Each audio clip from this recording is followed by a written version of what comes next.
মাল আছে নামে যায়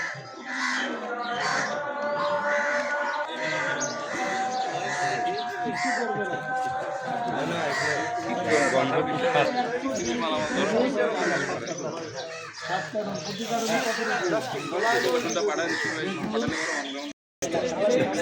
কে এটা আপনি রবি ভাই একটু দেখি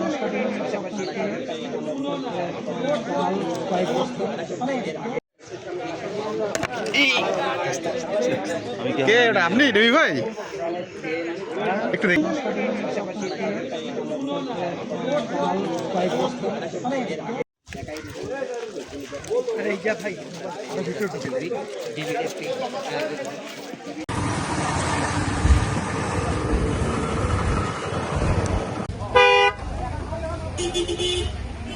ভাই থাকেন ভাই এত উচিত হয় আরে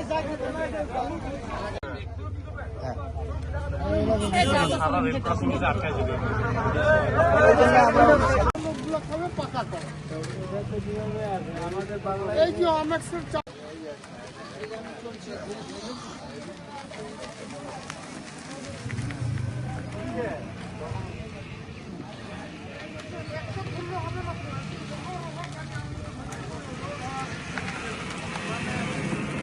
টিসিবি ট্রাক সেলের মালামাল এগুলো যাদের পাওয়ার কথা তাদেরকে না দিয়ে আলাদাভাবে সরিয়ে রাখা হয় এবং পরবর্তীতে খোলা বাজারে বিক্রয় করা হয় এরকম একটা তথ্য আমাদের কাছে ছিল এবং এনএসআই এবং টিসিবি তথ্যের ভিত্তিতে আজকে আমরা একটা অভিযান এখানে করি এবং এই অভিযানে ডিলার রুবেল তাকে আটক করেছি এবং এই রুবেলের হেফাজত থেকে আমরা এই বিপুল পরিমাণ মালামাল উদ্ধার করেছি।